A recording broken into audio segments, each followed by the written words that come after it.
The following is a presentation of the ForceCenter podcast feed.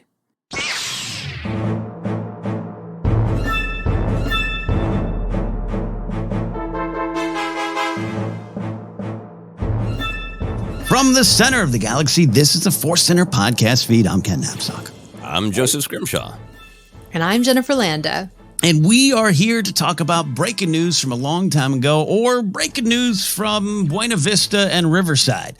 An intersection right now full of people out there striking, braving the heat, cars honking. It's pretty wild out there. And we are going to be talking about the SAG-AFTRA and WGA strike that has not only kept going for WGA, but has begun for SAG. We're going to talk about that, how it affects us, some comments from Bob Iger. We're going to go into it all here on ForceCenter and do it in an honest fashion. But before we get to all that, today's podcast is brought to you by Audible. Get a free audiobook download and a 30-day free trial at audibletrial.com/ForceCenter.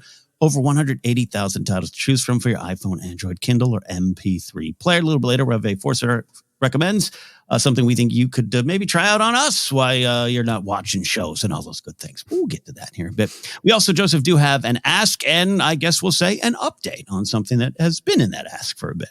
That is right. We are still promoting, letting people know about our Patreon. So many people have joined us for what was...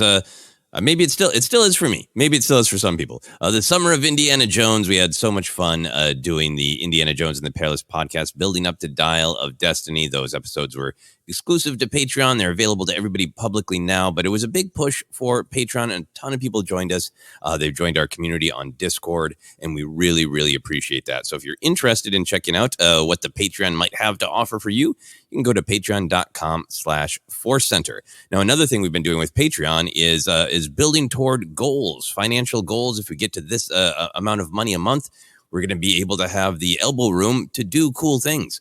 And one of those cool things that we unlocked is a new YouTube series, Jedi Beat, the YouTube edition, which was going to be premiering today. However, life. And at this point, I want to hand it over to Jennifer, who's been working on Jedi Beat, to explain a little bit what's going on from her unique perspective. Yes. So as some of you all may know, there is a strike happening with the WGA and now SAG-AFTRA. And I am a member of SAG-AFTRA.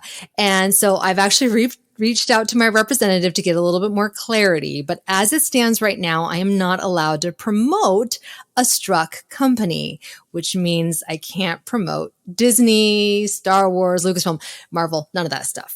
So that has put a pause on my Jedi Beat, because guess what? I'm talking about Star Wars and I mentioned Disney Plus.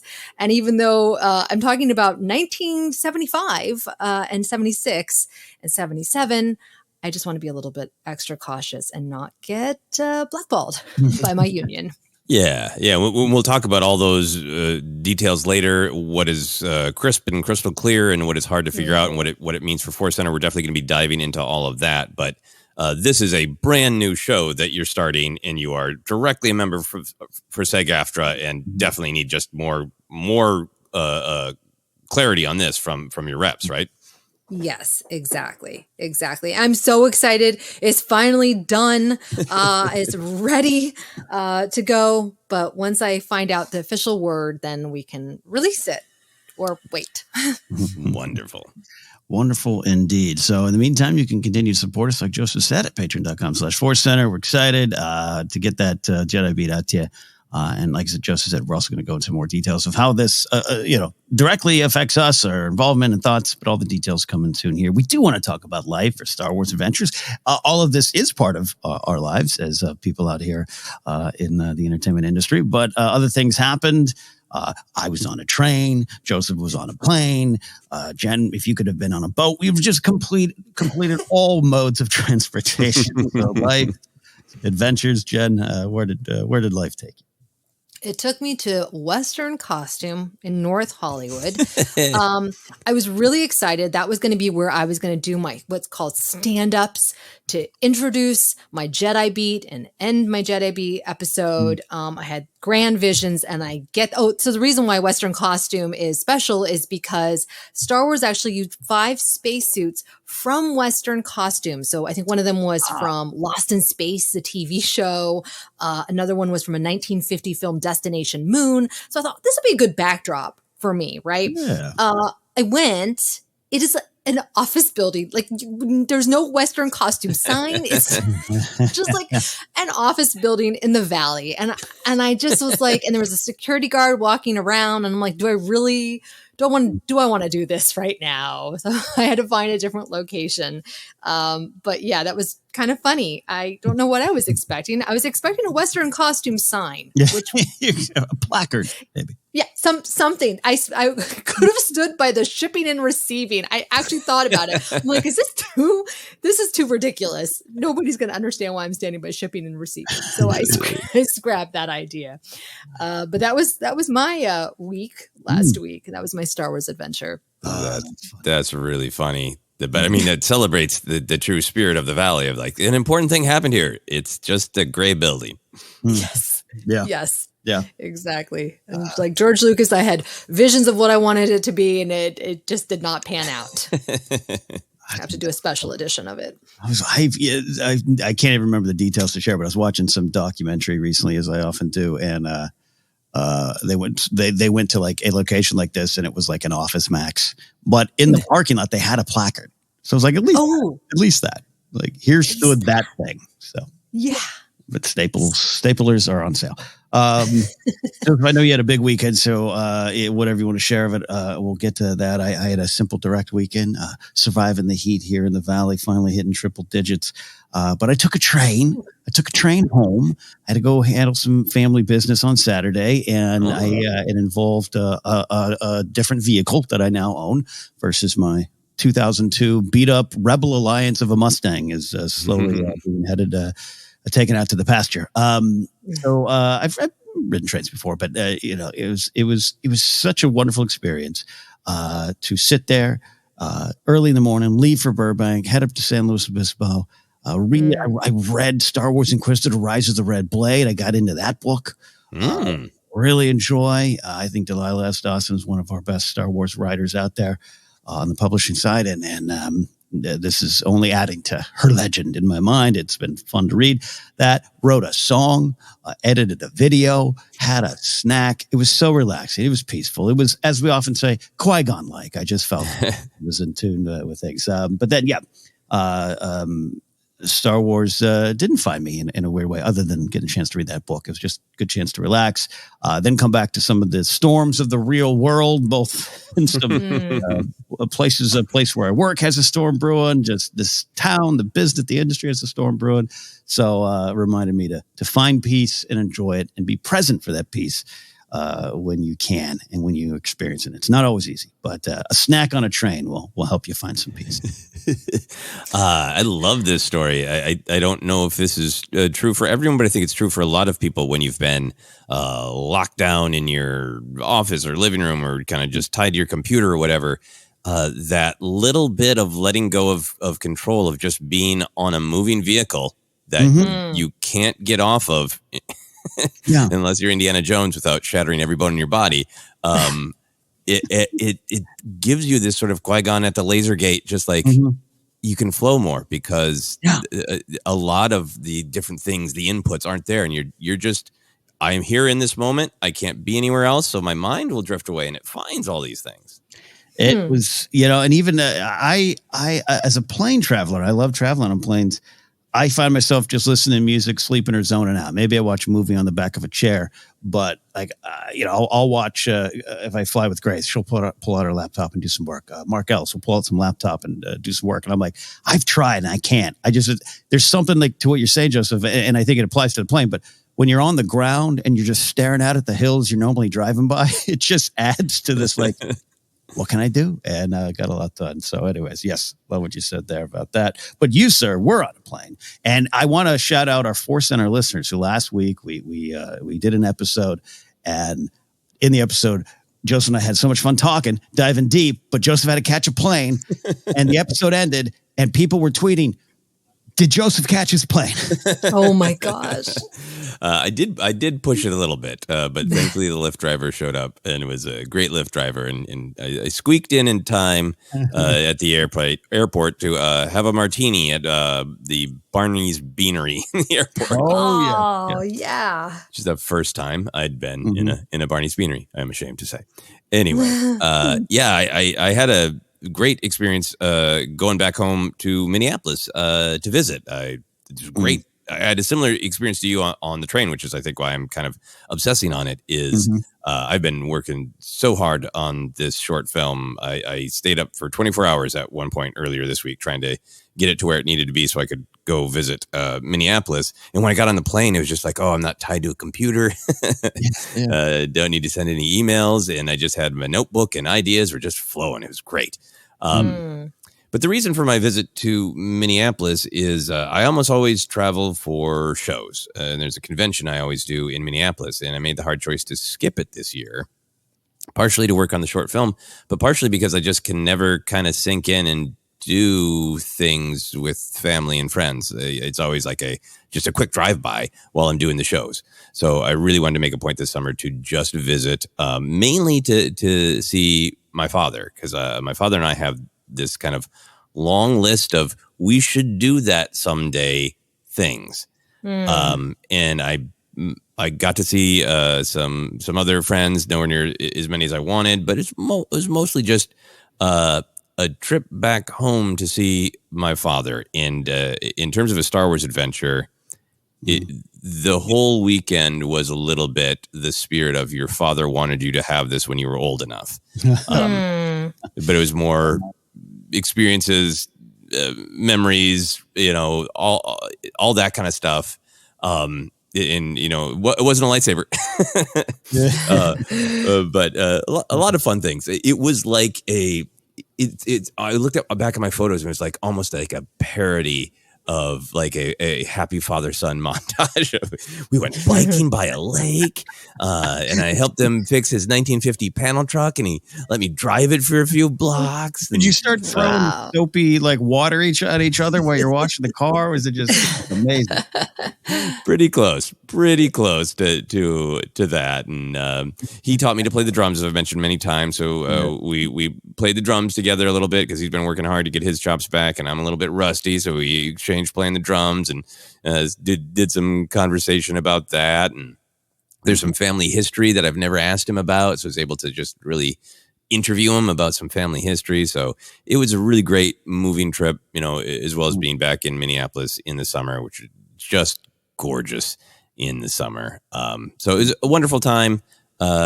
The only real concrete Star Wars adventure is I stopped in an antique store that had the original Prune Face action figure for $100, and I almost bought it. Whoa! Oh yeah, almost on principle. You almost got it. Oh wow, that's cheap for Prune Face. Yeah, that's pretty good. Prune Face bargain basement. So anyway, probably more thoughts from that visit will bubble out at some point. But that was my life in Star Wars adventure. Yeah, I saw you post those pictures. Number one, it's always cool to see you rocking the drums. But that's one of those trips that's going to last your lifetime. And I'm glad you got to experience that. So, glad you got to catch the plane after a podcast. What exactly 23 thing to say, but yes, there you go. Yeah. Well, that was life, but now for some more real life. We'll go into some Star Wars news. And as we said up top, we are talking about what I'm calling a dual strike because it sounds just a little bit more powerful than strikes. But yes, as most of you know, as Jen mentioned up top, this past week, Screen Actors Guild and AFTRA, which has television and radio and all those kind of things. And I always forget what it stands for. But SAG joined the WGA in a strike against the Alliance of Motion Picture and Television Producers. If you want to choose a name that sounds even more villainous, that's the one. Productions have stopped. Promotions and appearances have stopped. And the strike seems to be going and set to go here for a while. We will see about that. But no one truly knows, and we can hope for the best and hope for a quick solution. But we want to dive into this and dive into it as honest as we can, as a ForceCenter team, as individuals, as people in this town, as fans of this stuff, as three people that have friends on the lines, on those sidewalks. All those things are going on. So we're going to dive into this, our thoughts on the strike as it stands now. We want to be open and honest, like I said, about what it represents for us and for the podcast going forward. And some of that we'll say right now, we don't have all the answers. We're gathering our thoughts and we're trying to gather clarity, as you said that word before, Joseph, here today. I think it's appropriate. So, Jen, I actually think, let's start with you. You, as I said up top, are a SAG member. I am SAG eligible. Joseph, I don't know your status, but I know you also have been shooting films and working with SAG through those films. So yes, I'm SAG friendly and got SAG contracts. Yeah. Yes. So we are all affiliated in some way or another. But Jen, you've been a longtime SAG member. So thoughts on this strike? Let's dive into this. Let's see where we go with this. Yeah, I remember when I first got my SAG card and how much it meant and how important it was, because they did offer a lot of protections as an actor, because actors are taken advantage of so often, and you'll be working incredibly long hours and not get compensated for your work. Or the whole thing with residuals, they're using your likeness. And especially now with social media, I mean, I'll have a friend who I was seeing his face on Twitter so much. And if that had been airing on television, he would have been, getting some money from that. But because it's on social media, it's just like a buyout, and they're just running it like crazy. And at some point we have to draw a line in the sand, especially now with AI. And I don't know if you guys saw this, but it just is horrible that the studios wanted to scan background performers, pay them for one day, and then the company would own that scan, their likeness for the rest of eternity, and use it on any project they want with no consent and no compensation, which to me is insane. Like, that takes the idea of stock photo, which I have done, where they go and they take my picture and then anybody can use that photo, and they paid me, a couple $1,000, and I'm still seeing my face on dentist ads that I never was compensated for. But that's crazy. Yeah. Like the idea of scanning and AI. And so that's what we're fighting for.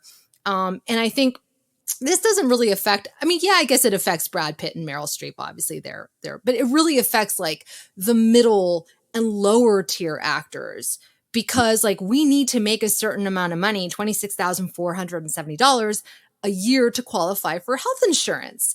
And one of the ways that you can qualify for health insurance is through your residuals.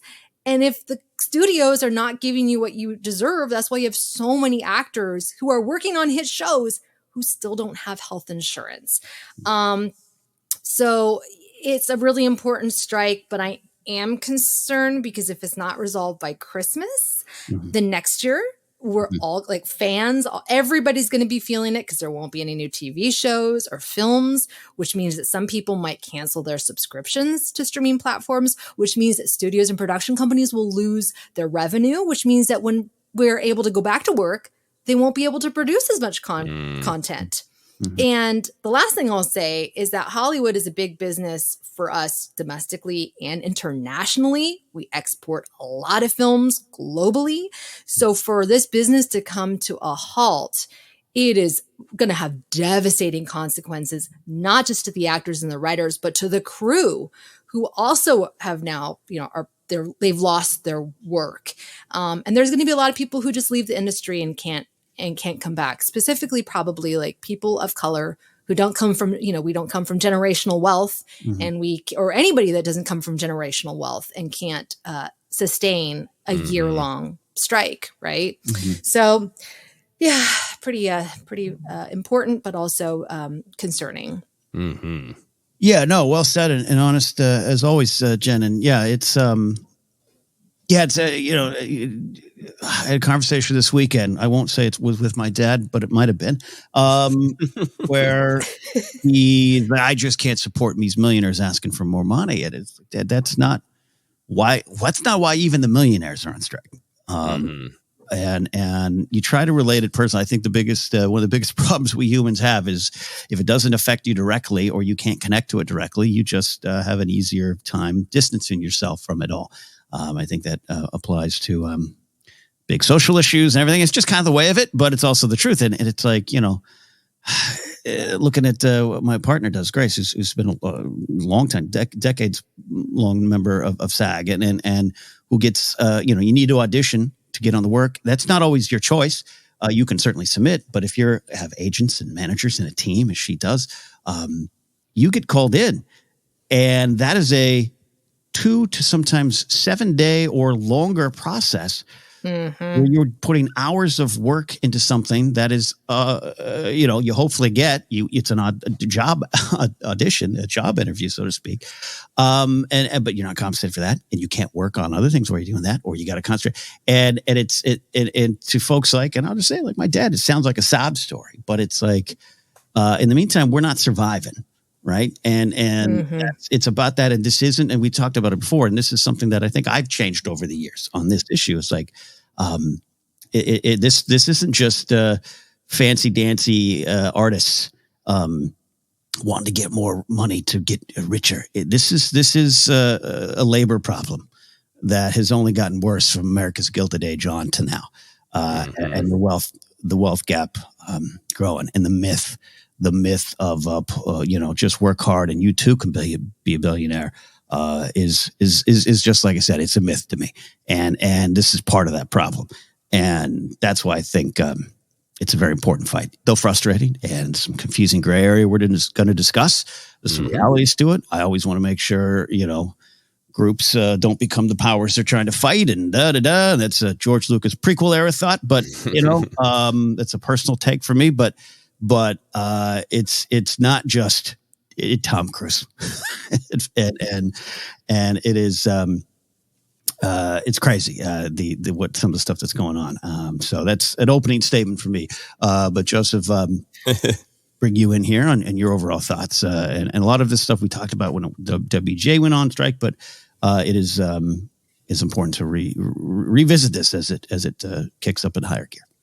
Yeah, I really agree with what both of you are saying. I had some great talks with people in Minneapolis, some friends who are very well versed. At least one of my friends, I would call him a historian in union labor issues, and he was really interested in some of the specifics that are specific to this strike, these strikes with the WGA and SAG-AFTRA, but very knowledgeable about how they connect to the entire history of these kinds of battles. Google what Luddite actually means and the actual history there is a fascinating time to be looking at things like that and in the entire history of that. And I definitely did talk to some people who are leaning a little bit more to being in line with your not dad or your dad, whoever might have said that stuff about Tom Cruise and Brad Pitt. Yeah. I think that is what that image is what, frankly, the producers are going to lean on, of like, what? Who are these people? Are hands out, and it's sort of like, well, it's both sides. Everyone in Hollywood is greedy, and it's just a bunch of rich people trying to get more rich from everybody else. Why should we care? And I think your example, Ken, with your partner Grace, is perfect, because I want it to be true that if you work really, really hard, you can get by. Mm-hmm. And that's what's going on is people, writers, and I know this personally from trying to do it myself, from knowing people who are succeeding or half succeeding at doing it. Same thing with actors. The things that are being fought in these strikes are people are working as hard as they possibly can. They are putting up unfair money up front to try to get their foot in the door. And a system is being created where their good, hard, frankly, traditional values, American work hard, it can't be rewarded. They're being set up in a trap. And that's what's being fought, not Brad Pitt and Bob Iger fighting over $5 between one another, neither of whom needs it. It just, so what's not going on. So I think for me, the big picture of this is that we talked about this with the WGA, but it's now become even more important with SAG. There are some specifics that are, weird or muddy, that are so specific to the industry of storytelling and entertainment.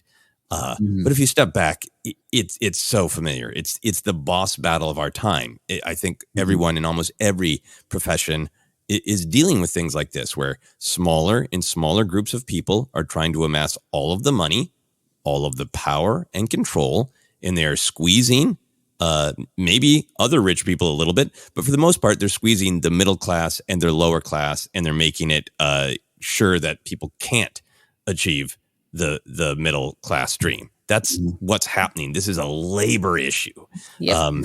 And then on the AI side of it, there is an ongoing desire to automate more and more of our existence and say, how can we get the pesky humans out of this?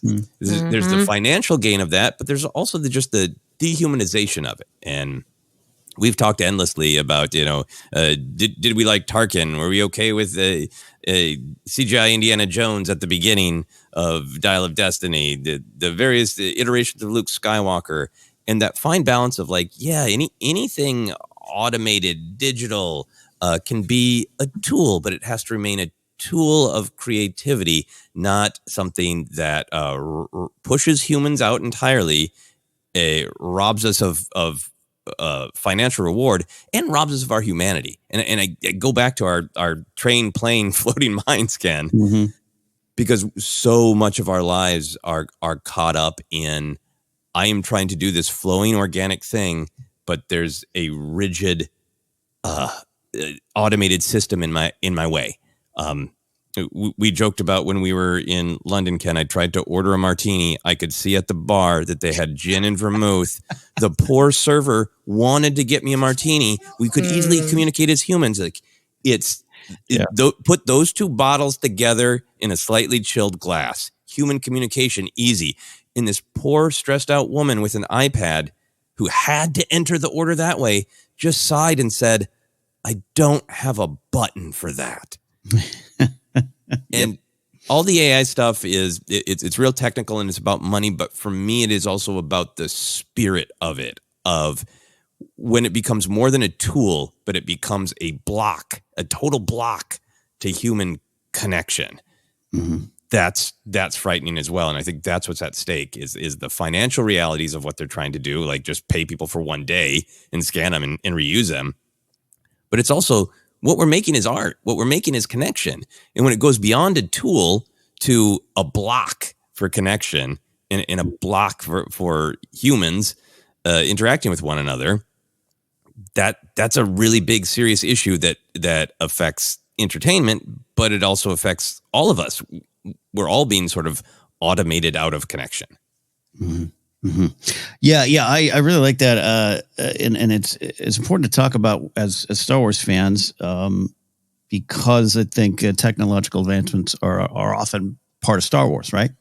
How they make it, and the tech stuff isn't going away; it's always going to be changing. But what you're talking about, you gotta really look at what they're doing with it, right? The robots come in to build the cars, and a lot of humans did lose their jobs, and an industry changed. But so what's actually happening, right? Is it just for the sake of it's now easier and better, and we have to move forward, or is someone coming in and going, oh, it's easier and better, and I can secure my power and profit off of it?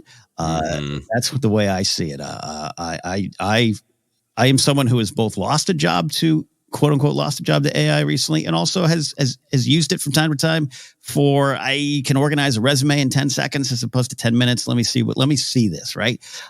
There's a lot of big issues with it where where AI gets its information and gets its art and gets its pieces. But I also just want to disclose, I'm living in this world with it too. But, I think of Phil Tippett going, I got some dinosaurs. Oh, we're going with computers now. It's always going to be changing, and there's always, you have to look closely at who's it's affecting and how it's affecting people. But to your point, Joseph, that's the big thing going on right now. It is a deconnection from humanity that I think I'm frustrated with. I don't want to fear new tech, but I'm fearing those who are salivating over how they're going to use it. Right. And how they're saying it. And you can write a novel in 10 seconds. Like, that doesn't seem good. Yes. So it might look okay, but the truth is, in my opinion, it will be soulless garbage because it will have no human spark. Yeah. It is such an important distinction, and I think this is a point where Star Wars and the lessons of Star Wars, both the story and the actual history of the humans who made it, are so instructive. I love technology, and I have no problem with it when it's discussed, regulated, made a tool. Star Wars in 1977 was a massive hit, partially because George Lucas, John Dykstra, everybody involved used newfangled technology to visually tell a story in a way that never had been before. In the way that intersects, probably the most dynamic part of that is the entire Death Star run, the trench run.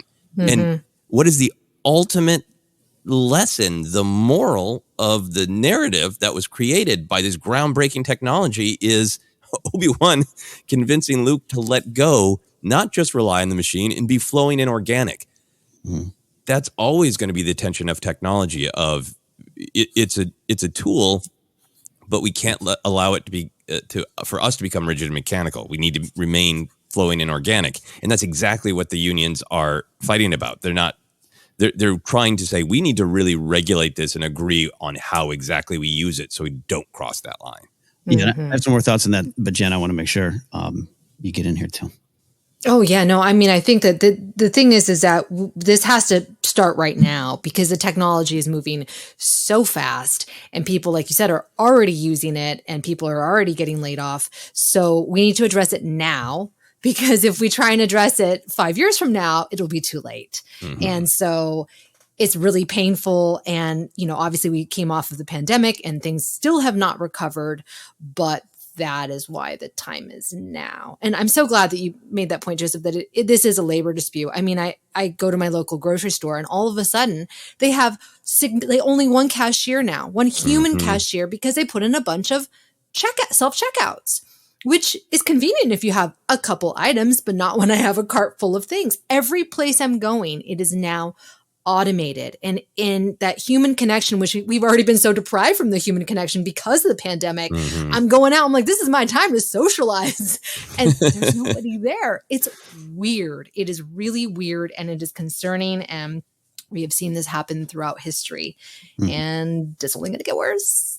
Yeah, and I think at this point in nine seasons into ForceCenter, we've cultivated an audience that I don't want to say just agrees with us, but understands us and understands our perspectives, and maybe there's things here and there, or maybe you don't love episode 9 as much as we do, but you all kind of are here on the journey with us. But so I don't want to over explain things or share personal stories, but this is all very Star Wars. I was, as everyone knows, I started in radio in the 90s. I was worked for a radio station, non-union gig, but most of them are non-union in radio until you get to a higher level. I was there when deregulation hit, when all the, and I do believe it was the Clinton administration, but it had been long running, to be clear and fair. But deregulation hit the radio industry. And I was learning on reel to reel. I used to have to cut commercials by slicing the reel and tape the reel back together and putting them onto a cart like I was in a Trans Am from the 70s. I was in that. Wow. Last gasp of old radio. One of my final months, we got a big computer box came in, and we could digitally download commercials. We didn't have to make them. We didn't have to cut reels. They sounded better. At the press of a button, you had a commercial, and that made life easier. And then deregulation allowed what it basically, and I'm summarizing years of stuff here, but one company couldn't come to a town and own 7 radio stations. So I worked at a family-owned radio station. Then these corporations were allowed to come in. The technology, look how easy it is. And now, you know what? We don't even need the humans for this. The industry was decimated. Now, technology changed and how you listen to radio. Do you listen to it in your car? Do kids listen to it as much as we did growing up? Not really. So it went from a job that I could have conceivably had a living in to now I am on the radio in Pennsylvania. I record it here from Burbank. I do a 4-hour shift every week for about 45 minutes. I get $0 for it. There's no money in the industry because of people came in and said, new technology. This is amazing. How can we use it to our advantage to make our business more profitable at the cost of the people making the content, the art, the radio for us? And I was there at the end of it. I got laid off in 98 because they had no need for us anymore. And that's caused me to move to LA. So I see that's where I'm at on the fight now with this AI issue and how it could go a lot of different places. And I have had no problems with some of the big Star Wars ones lately or the Indiana Jones ones because I think there's still humanity in them. Yeah. But what a slippery slope. And you got folks in high offices ready to push things down that slope. And I think that's part of the big fight right now. Yeah, I really agree. Got no problem with technology. It's a wonderful tool, but it needs to be discussed and regulated so it can't just be used to abuse workers. Yep. Indeed. And this is kind of a free-form conversation, so thanks for listening and hanging out with us. And it's good for me. I had a lot of thoughts this weekend. And some of the areas are confusing. And we're going to talk a little bit about where we think it's going. And we want to discuss here. We're not done discussing this. We're going to come back and break in a bit, discuss some of the comments made this weekend. But Joseph, kind of want to discuss what is the ForceCenter view going forward. There's a lot of discussion out there in the internet sphere about what do shows like us do? What's the best foot forward? And we want to get in that discussion here now. Yep. And I think going to Star Wars and Yoda's just wonderful quote, always in motion is the future. That's where we're starting. We discussed, we researched the best of our ability, and the three of us know some things and just plain don't know some other things. So what we looked at in particular is SAG-AFTRA has some guidelines for influencers. And that is the best category, I think, that we fall under doing a podcast where we are not being paid by Lucasfilm, but we are certainly helping, people get eyes and ears and enjoy it. And SAG-AFTRA, if you just want to Google SAG-AFTRA guidelines for influencers, you can take a look at these FAQs and see what we're looking at. And some of them are crystal clear and some of them have some amount of ambiguity to them. So what we want to do is work hard to figure out how can we best represent our beliefs in what we want to be. How can we possibly keep talking about Star Wars and celebrate the story and the ideas without supporting a struck company in Disney? So I think there are two key things to that here. On a real practical level, a lot of us trying to figure out what we can and can't do, what we should and shouldn't do. Jennifer is an actual member of SAG, and Ken and I, as people who would be happy to be members or supporters in the future, a lot of guidance hinges on accurately identifying what is struck work. So what is work that we don't want to basically promote by talking about it because it is being produced by a struck company. Some of the guidance talks about, don't promote new struck work. Some of the guidance sometimes talks about or work that would have been struck when it was made. So if you go by that, you're talking about we shouldn't talk about Casablanca because that'd be struck work now. So there's the effort to get clarity that we're all in this moment of trying to define struck work and what feels appropriate to talk about.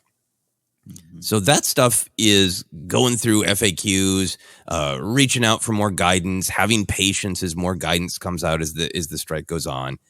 But everything that I was just speaking about, I think, is letter of the law, going through FAQs, waiting for responses to get clear instruction on what we should and shouldn't do.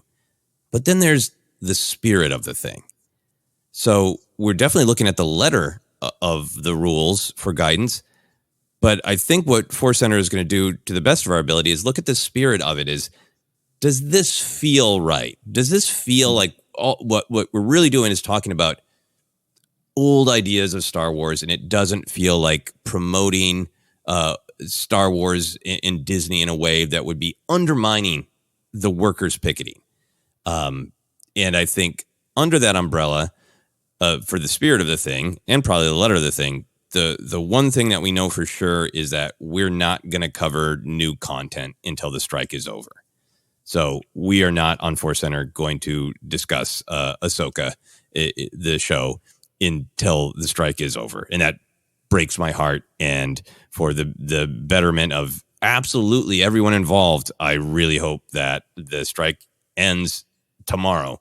I hope it ends before August 23rd, and we can get back in the saddle and be thrilled to discuss Ahsoka. But the one concrete thing we know right now is we're being asked not to cover new work from struck companies. So that's a little bit of a overview of what we're trying to figure out. And total honesty, like you can hear, there are some things we know and a lot of things that we don't know or in gray areas.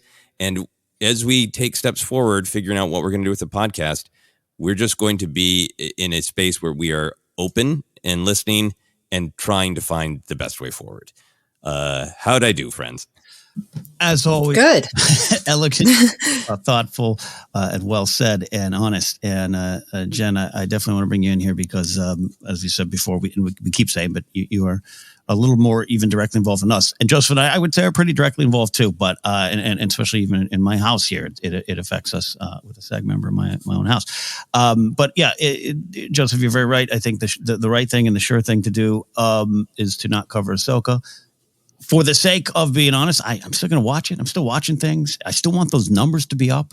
I want Ahsoka's view counts to smash through the roof so that people understand how valuable it is. But it just seems to the spirit of the law, for the benefit of us personally and the three of us, we are a symbiotic relationship here, like Boss Nass should have learned. What I say and do on this show affects Jennifer, affects Joseph, and all the way around. So we want to do what's right. It just seems right to what Joseph's saying. It is confusing. The journalist versus influencer versus consumer press, which is this term emerging that we might be in.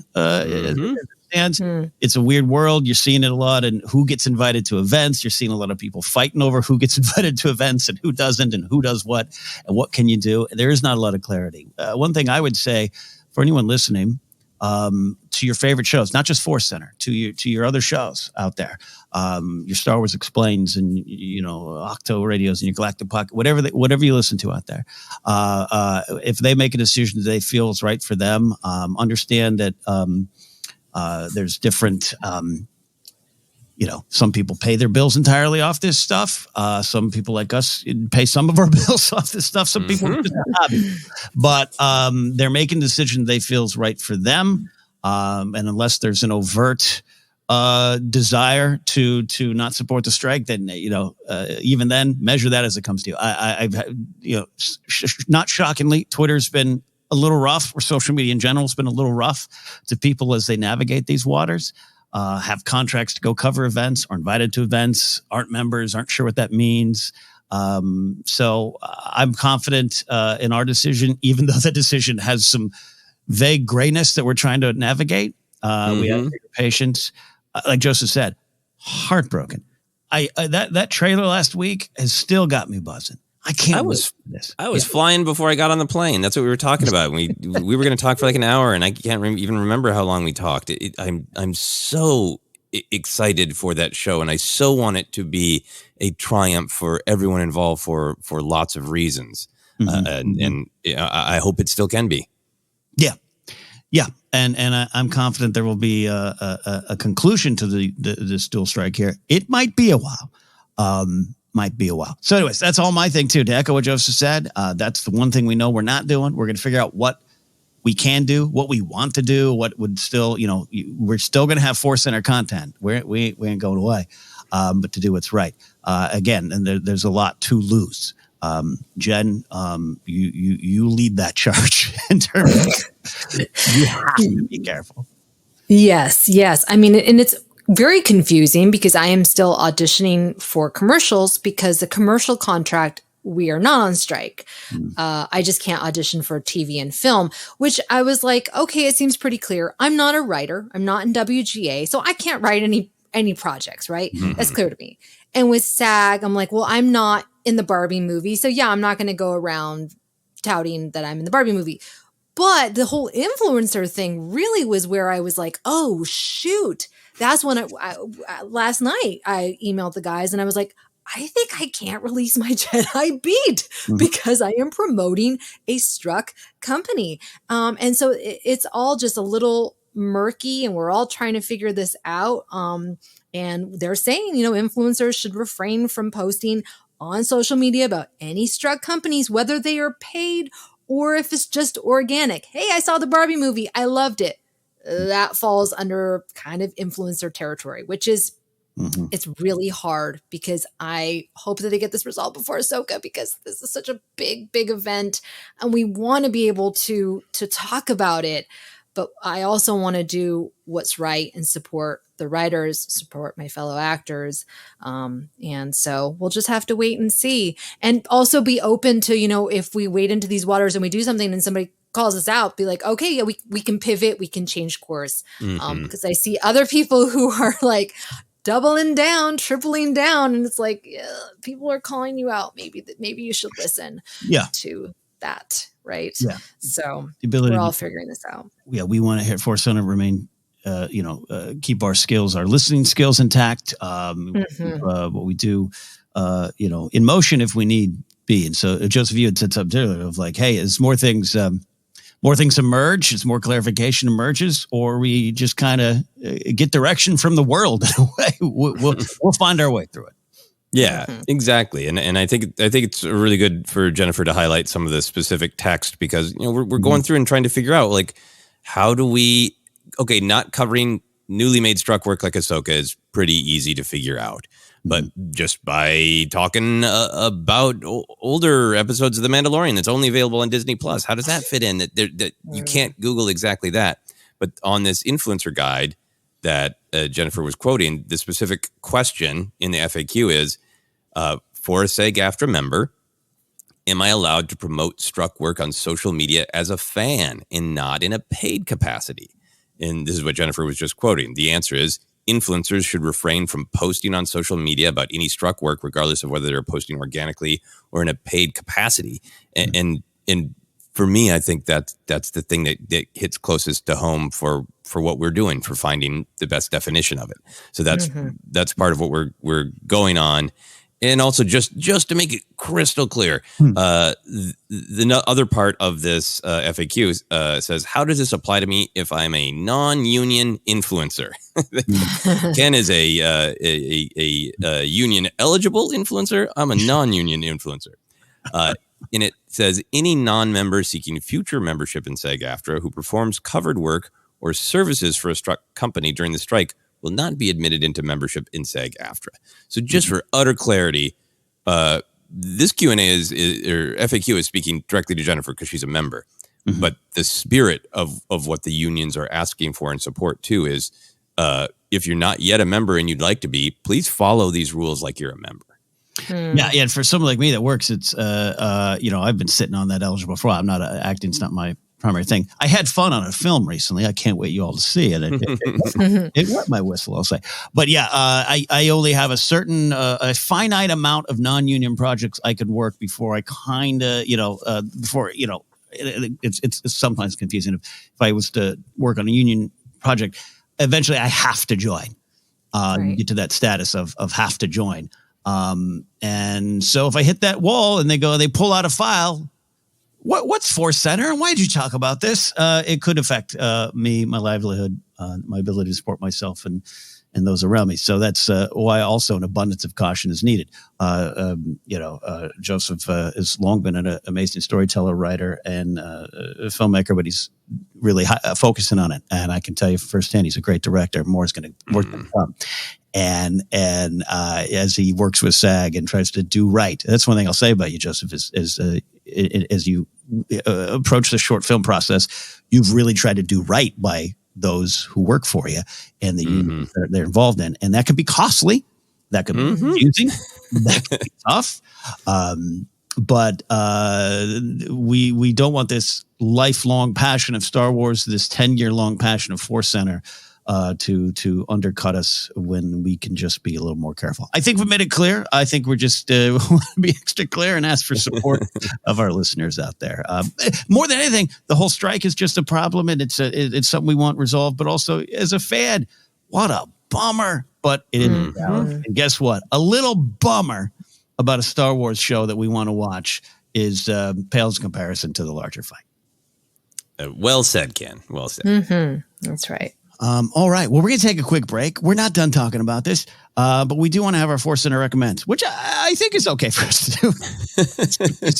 But Joseph, we do have a recommendation that can help support the show in the process. Yes. Again, see everything we just said about gray areas and figuring out our way forward. But for now, we're going to recommend Star Wars Inquisitor Rise of the Red Blade by Delilah S. Dawson. Sounds like Ken got to start reading it. I have it here in my home. It's in my living room. So when I left, I turned it upside down so Sarah didn't need to look at the scary cover all weekend while I was gone. But I can't wait to crack it open. Yeah, crack it open. I got to admit something. I hid the cover on the train because I didn't want anyone to ask me about it. You just didn't want to talk about it. Didn't want to have any conversations about it. And download your free audiobook today by going to audibletrial.com/ForceCenter. That's audibletrial.com/ForceCenter for a free audiobook. Yeah, like I said, 50 pages in. And it's been one of my favorite Star Wars reads in a while. So we'll keep talking about that if we can. So we're going to take a quick break. On the other side, we're going to talk about Bob Iger. Stick around here for more ForceCenter.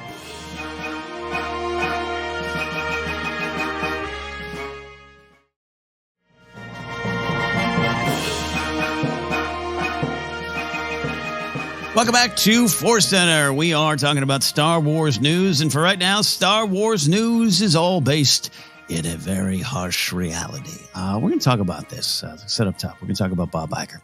As SAG went on strike and joined the WGA on the line, Disney CEO Bob Iger made some comments in an interview that were heard and felt by many. So I'm going to be clear. I'm pulling out the quote as reported by the Hollywood Reporter in an article. We suggest you watch the full clip, full context. But here's what he said, at least part of what he said. Again, it's a large interview, but pulling something. Bob Iger said, "This is the worst time in the world to add to that disruption." Iger said, adding that he respects, quote, their right and their desire to be compensated fairly, but also that the unions have, quote, have to be realistic about the business environment and what this business can deliver, and that the strikes will cause, quote, huge collateral damage. "We managed as an industry to negotiate a very good deal with the Directors Guild that reflects the value that the directors contribute to this great business. We want to do the same thing with the writers, and we'd like to do the same thing with the actors. There is a level of expectation that they have that is not just that is just not realistic, and they are adding to a set of challenges that this business is already facing, and that is quite frankly very disruptive." So we'll go into that. I want to be honest and definitely speaking for myself. We've spoken positively about Bob Iger in the past, and we're here to not deny that. We're here to say, yeah, that's true. There have been positive things to discuss about him, I would say. But we want to talk about our reaction to this and how this maybe changes our fandom relationship with him, Disney, or the art we enjoy. Just, again, have an honest conversation about this. So, Joseph, I will start with you. Clarity, bring it to this situation. I love that you brought up not just discussing his comments, but that we have had positive reactions to him, and there's a lot to talk about. Not putting people on pedestals, admiring their work, but letting them be multifaceted. So I definitely want to talk about that, about the way we interact with people that we admire or create things that we love, and how can we look at them with nuance and complexity instead of expecting everything to be great or bad, period, with no middle ground sometimes, or no diversity in that. So I want to get into that, but the thing I really want to start with is just disagreeing with what he is saying. He is speaking as a producer. He is speaking as a team captain of his side. He is speaking with spin to try to go. It's not us. We're the producers are just struggling to keep this frail business alive. And it's these actors and writers who just aren't realistic. And my strong opinion is this is an emperor has no clothes situation. But the story is, it is the emperor got paid $27 million this year, and we all bleeping saw it. That's the heart of what this is for me. What he is saying sounds very reasonable, and a lot of the negotiations will come down to it. Of yes, at the end of the day, these increases should happen on residuals. But now let's fuss back and forth about the exact number. That stuff is negotiation. To me, that stuff is reasonable.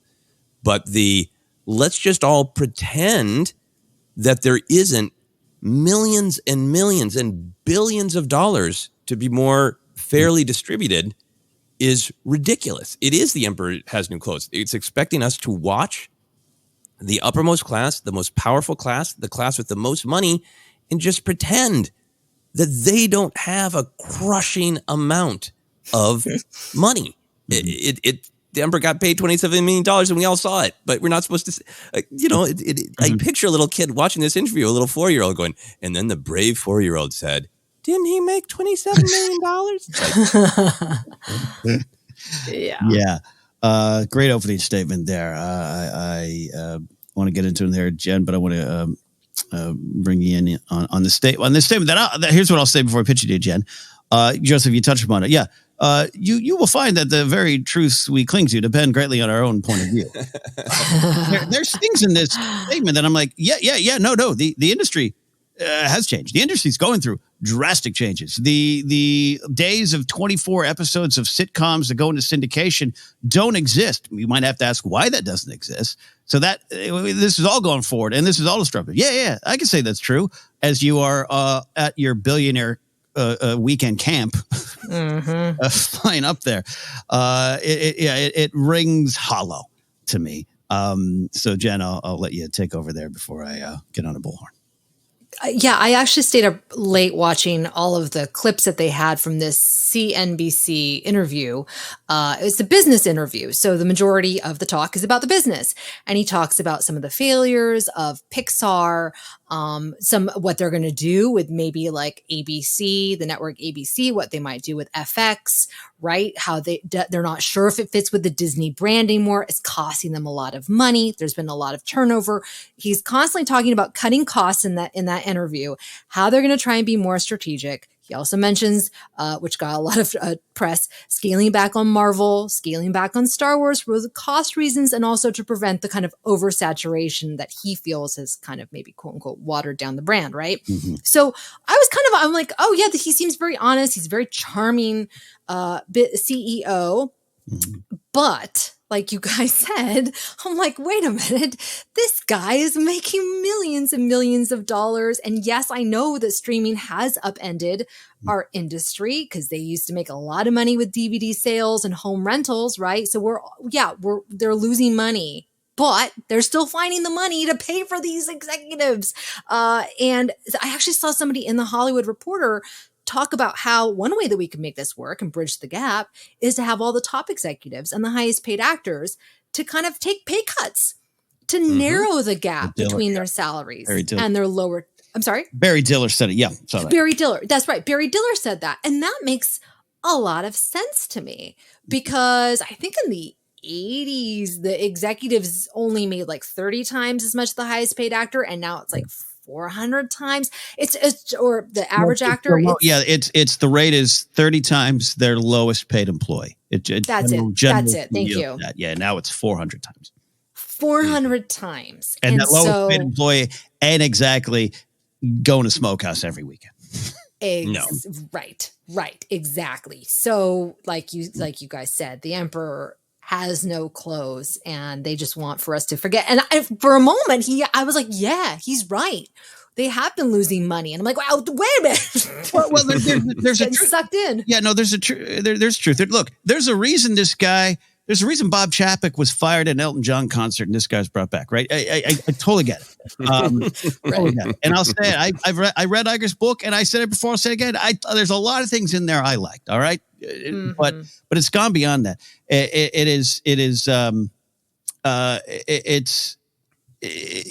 Joseph, you keep saying it. I don't tell you what. I don't care. I don't need him to make 1 cent less than he. I don't care. I can't fathom what he's making anyways, right? I didn't go borrow money this weekend to live. I can't. I'm not there. Go do what I don't know what your daily life is. I don't know if you have time to get coffee or you're just working 24 hours a day. I don't know. I don't care. It's all part of this myth that I've been kind of obsessed with lately. Because I've had to live under that of the good old free market will lead you to glory. And I wish that was true. Like you said earlier, Joseph, I wish it was true. It's not true and has never been true. And this is not. Yeah, sorry. No, go ahead. I was going to say it's not physically possible for Bob Iger to work 400 times harder than a janitor at Disneyland. Yeah, that's right. That's yeah. right.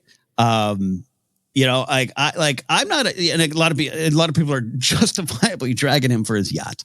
I don't want him to give up to sink his yacht, and I don't want the fight to be about me just being angry that I don't have a yacht.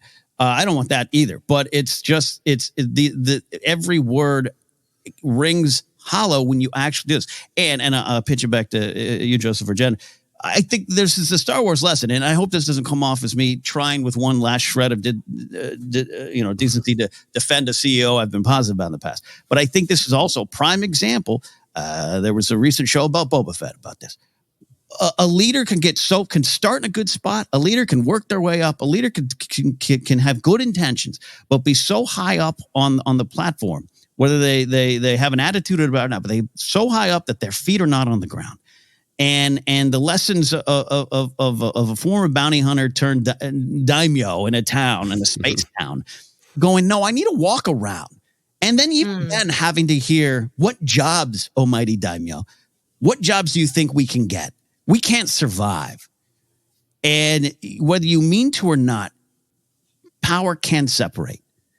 Power does separate.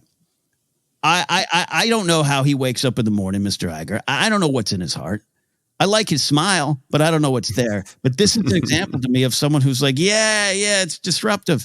A friend of mine, made $400 last year as an actor. And by the way, these artists, and whether you think the artists are valuable or not, they're also working 6 other jobs, and a lot of jobs that they love. By the way, I've watched my partner struggle and work 12 to 13 hours a day on a job she loves while also pursuing a craft she loves. I've lived that. Joseph, you've lived that. Jen lived that. So many people listening. And it's no different than someone who has to take an extra shift at Walmart to supplement their job at the office, because we're all struggling through this, and it's only getting worse and worse and worse and worse. And so his comment, that's the big danger to these comments for me. There's a lot of business stuff. There's a lot of realities. Yes, it's changed. Again, I want to ask why some of it's changed. I'm a fan of streaming, but then the cut off properties for tax reasons, physical media disappears. Visuals not being paid. You need to ask the why. We always say Star Wars wants you to ask why. Life wants you to ask why. But at the end of the day, for me, it rings hollow because it is so disconnected from those on the ground. And that's where it hurt. Great job bringing it back to Boba Fett. I really, but I agree with you. But that's, I don't want to the book of Boba Fett, but I think it had a great theme. But yeah, but it is. It's about the Lortha Peel, the watermonger, thinks that power is there to make sure that he makes the most money, and he's shocked when Boba Fett walks in and says, "Well, letter of the law, spirit of the law. Spirit of the law is these people deserve water, and they're working hard, and they're trying to pay you for it, and you're squeezing them. So, no." And Lortha Peel can't believe it because that's not the system he's used to. So I think you're right. Let's all learn the lesson of Lortha Peel watermark. Yeah, I want to throw this in here quickly because you touched on it, Ken. When he's saying like we've been in such a disruptive time, yes, there are some things about that are sort of can't be controlled. COVID couldn't be controlled. Yeah, but then it also feels disingenuous. Of I like streaming. I like that I can watch any Star Wars and any Marvel at the touch of a button, and I'm more than happy to pay for that service, and I like that service exists. But the disruption to the market and the way it works and the kind of films that can be profitable, that didn't happen. That didn't fall out of the sky or burst from the earth. People like Bob Iger created that disruption out of a hungry hippo attitude. And they need to take responsibility for re-steering the ship on that disruption, which I think Iger sometimes does to his defense, or I guess to his agreement with saying like, yep, we overdid it on Marvel and it had a negative impact, and we're going to try to course correct and re-steer the ship. And I think that's why I sometimes enjoy listening to him talk, because he's willing to say those kind of things. He makes them very political and very safe. I mean that political in terms of, just the general term of political. Yeah, exactly. But the way he's talking about these disruptions, like they weren't at least partially caused by the producers seeing the shiny of streaming and grabbing at it without thinking about the consequences. Yep. Yeah, and it's important to analyze it. Even like I had a discussion this weekend with an old friend. Like he posted a thing of like, you got Iger, but essentially Disney might be selling off ESPN, ABC, and my friend was, see, go woke, go broke, and I was like, F you, man. What? That ain't the case. When's the last time you turned on ESPN? When's the last time you turned on ABC? People don't do that anymore. Just like I haven't bought a CD in 15 years. The industry's changed. That's reality. So that ain't the truth. But the other side, like to your point, Joseph, ain't the truth either. Of what? This is very disruptive. And now you're going to stop working? That's going to hurt us. Because it's $27 million before bonuses. So yeah, it's the business of it can get convoluted or layered or nuanced, but this statement I thought was,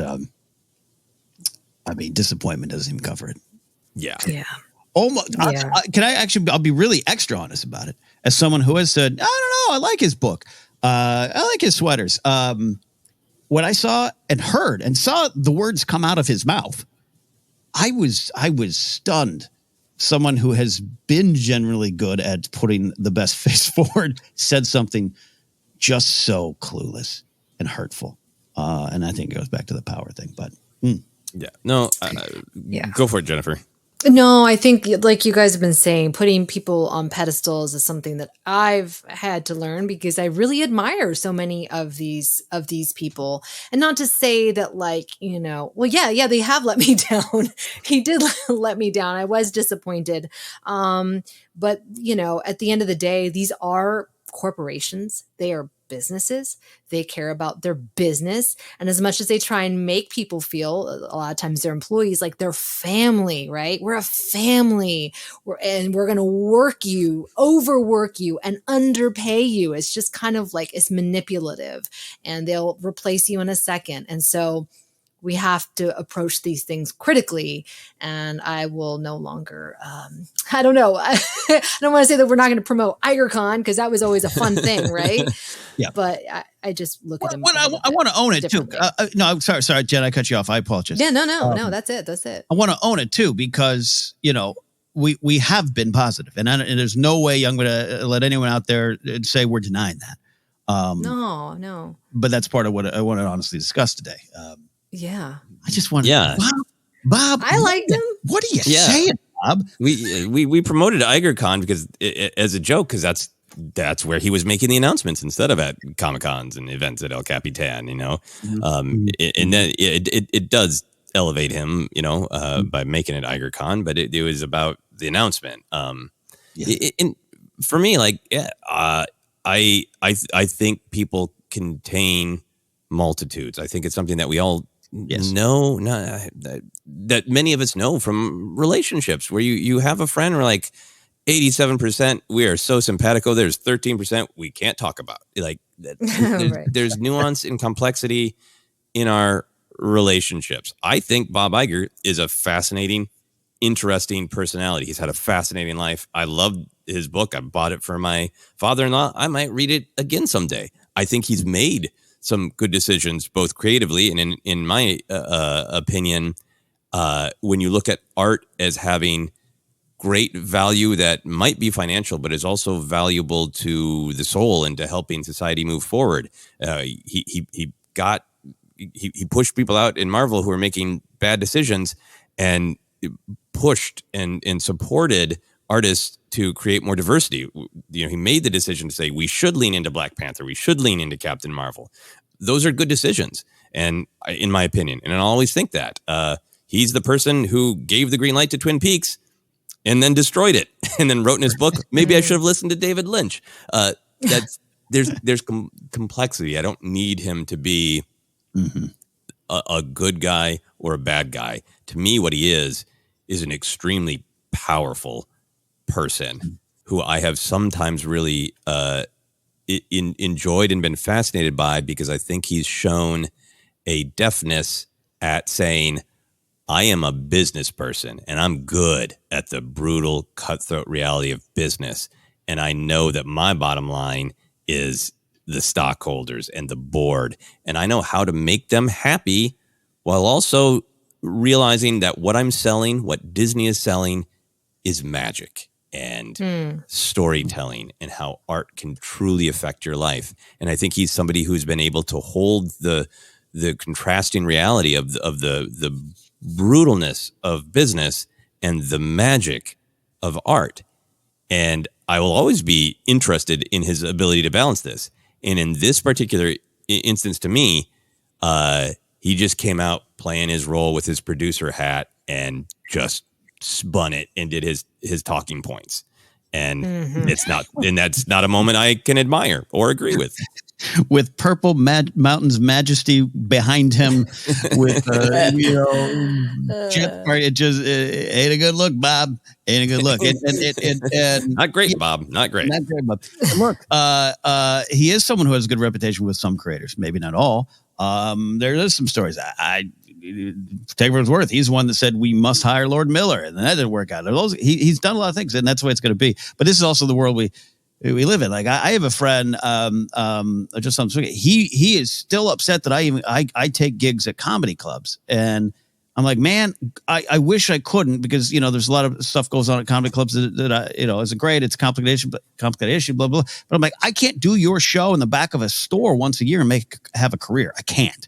I have to go deal with the gray area over here, or else I just don't pursue this. And we're on the opposite sides of that often, and discuss it sometimes. And you can't tell this art that's going to be felt by the masses without some of these companies. Otherwise, you'll be lost in the wilderness. It's just unfortunately where we're at. So people like him are reality. The power is reality, but we should fight that power when it's continuing to stamp the feet of the workers, not just the artists, the Starbucks employees, the UPS drivers, all those kind of situations. You all know. I think now preaching to the choir, and we're all some beautiful singing. All right. I think we discussed the lessons to learn from this. We talked about our involvement as professional entertainers, and I don't use that term as any kind of in a smug sense, but this is our reality. We pay our bills for this stuff. We have to step carefully and cautiously for all three of us together and us as individuals. So this is it was wild times, wild, weird times, Jen. Right? Yes. Yes. Wild times. I've been through a few strikes since becoming an actor. And each time it really does take a long time to recover. Yep. So yeah, it's frustrating. Yep. But we'll get there. All right. Any final thoughts on this? We want to swing through maybe a positive story to end on, but Joseph, I'll let you pick up any pieces that we might have left. No, I think what I just want to underline what you were saying at the end, Ken, because I think it comes up often when talking about something like Star Wars that we find so much beauty in that helps people in so many ways in their lives, from just giving them a break and entertaining them to getting them through incredibly difficult times. But the reality that it is a massive corporation who is making it. And that is, you just have, in my opinion, you just have to accept that reality. It's show business, and there's the show and the business always. And if you do want to just have art as pure as possible, no one can stop you from drawing and or singing a song and showing it to people. But if that art is going to reach and affect a large volume of people, business is always going to be attached to it. And I think that's really the what we're dancing with here, and what this Iger statement is about. Mm-hmm. Yeah. Mm-hmm. Mm-hmm. And it's been that's my final thought. I remember during some of the Major League Baseball strikes, but particularly the 1994 one, I was on the side of the players, and even though they were making a lot of money, but I had a lot of friends, old timers. Oh, back in the day, they played it for the love of the game. I'm like, baseball began in the 1860s. Labor problems in baseball began in the 1860s. Some of the first strikes. Right. And here, this is the nature of it. It is a business while also being entertainment, and it's about power. Everything kind of boils down, I don't know, to power and what you do with it. All right. Well, we're going to swing through this. And we're going to swing through this carefully, as we said before. Last week, the shows Andor, Mandalorian, Obi-Wan Kenobi, and Light and Magic received 23 nominations for the 75th Annual Primetime Emmy Awards. We did want to talk about it with threading that needle, but the thing to highlight, and I'll start with you, Joseph, though, is that this kind of drives home kind of what we're talking about. 23 Emmy nominations is probably something you'll say to your stockholders is, A, ain't that good? And ain't that a thing to celebrate? And ain't that a thing to get us more money? And ain't that a thing to keep going with this? But it was, some of it is outstanding drama series, outstanding limited anthology series, and many other post-production, technical, VFX, editing kind of awards. The entire gamut of people, writers, directors, actors, below the line and above the line, doesn't matter. All the people working the show receive some kind of nominations. And that's kind of what this is all about. So just we wanted to highlight it. We're happy as fans. Also think it just kind of flows into what we're talking about. Yeah, because to be perfectly honest, Ken had written up some of our kind of fun standard questions about, what are our favorite, nominations that we want to talk about or anything like that. And then we had to look at these kinds of awards are often a feather in the cap of the company and is discussing this, really celebrating and promoting a struck company. But then when we were talking about it, is like, but this is the heart of it, because these are awards or nominations for potential awards that are celebrating the labor, the creative work, the soul of artists from, writing, directing, costumes, editing, stunt, all down along the line. So we wanted to take a moment to just celebrate the work done by all of the people who are asking to be treated fairly. Yeah, absolutely, Jen. It's like we're playing a game, and can I say this word? Can I not say this word? Just replace the word Emmy with oranges. Kenobi with wizard. Right. I mean, I you know what I thought of? I thought of like George Lucas and how he was nominated for Best Director. I don't know if I might be waiting to Dirk Waters here. Nominated for Best Director in 1978, and he did not win. But like his movie won for a lot of other things. And I think about that, and I think about the picture of him with his wife, Marcia, who she's proudly holding her Academy Award for editing, and he kind of has a funny look on his face. And maybe I was reading into it. But anyways, I feel like Star Wars has not gotten a lot of mainstream attention at awards, except for like the technical achievements. So to see them recognized in this big way, I was like, yay. And I was looking forward to seeing, the whole cast together of Andor, or seeing Ewan McGregor presenting with, Vivian Lyra Blair on stage. Moments like that would have felt like justice for George and justice kind of for us as fans, because sometimes I'll get people who are like, oh, you're into Star Wars, like that kid thing. It's like, no, this could be an Emmy award-winning show. But yeah. So anyways, I guess that's all I'll say, because I might have already. I'll say I forced you, and they can slings and arrows can come at me. No, wonderful there. Yeah, that's our thoughts on that, and we'll see what happens at the Primetime Emmy Awards. Something I haven't watched in about 20 years because the industry has changed. There you go. All right, we are out of here today. We want to thank you all, and I don't want to speak for Joseph or Jennifer, but just thank you all for, as always, giving us a wiggle room to figure things out, to be honest, to be open, to step forward, to analyze our steps we've made in the past, and to do what's best in the moment, and we'll adjust as needed. So, that's my final thought on that. I'll let you all say anything final too. That seems fair. I think for me, just we will more to come. We will remain figuring out what we're doing, and thank you for everyone for your patience. Jen, final safe thoughts from you. Yeah, no, thank you all for your patience. I agree. And stay tuned as things unfold and I hear back from my SAG rep. There you go. Well, we're checking out for this week. We're on Twitter at ForceCenter Pod. We are on Threads at ForceCenter Pod as well. Facebook page is ForceCenter Podcast. We're on Instagram and YouTube over there, where Jen's Jedi Beat will eventually be. Podcast available on a lot of spots. Just search or find us. Merch available at tpublic.com/user/ForceCenter. If you want to support us directly at patreon.com/ForceCenter, we'd appreciate that. You can follow me at Ken Napzok across all social media platforms, including Blue Sky, Hive, and Threads, if you want them. Updates, I got a show in Burbank Wednesday night at Flappers, speaking of comedy clubs, and American Comedy Club down in San Diego. If you're down there for Comic-Con, make sure you, number one, don't cosplay, and two, you can come see a comedy show. Mark Ellis and Friends, July 20th, 8 p.m. Tickets information is on my website. Jen, where can they follow you?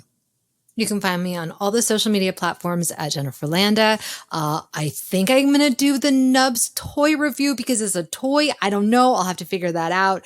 I'm going to maybe do some sketches that are not Star Wars related. And lastly, if you'd like to help during the strike, the WGA and SAG are not calling for a boycott. We can still watch the things. We just can't publicly promote it. But you can also donate to the Entertainment Community Fund, which will go right to work in supporting programs that will help performing arts and entertainment workers over the course of their life. So that could be a great way to show your support. It's a great way to show the support. And I'll say this, the actor, what used to be called the Actors Fund, is a great thing from SAG. And even sometimes I can get personally critical of some stuff. It has been a great help, and that is a great way to support. So I'll just say that there. Joseph, where can they find and follow you? Yeah, I agree with that recommendation of support, which you can also find on various websites, Googling for it. For myself, you can find me on all the social medias at Joseph Scrimshaw. Ken, I liked your list of Twitter alternatives. That sounded like some oldie time disease from the 1800s when you string them all together. I got Blue Sky, Hive, and Thread. Oh, that's like foot and mouth, right? When you have Blue Sky, Hive, and Thread. But I have Blue Sky, Hive, and Thread. So come find me there at Joseph Scrimshaw. I believe I can promote this. It includes a SAG actor, but I'm an independent producer, so I don't think it would. If he was trying to shoot it now, it would be struck work. I'm really trying. Right.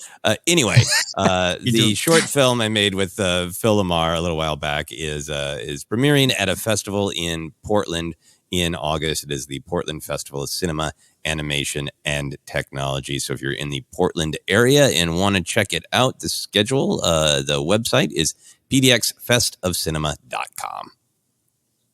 There you go. All right, my friends, that is it. That is it this week. So for all of you out there fighting for what's right, we're with you, and we'll talk to you later here on ForceCenter.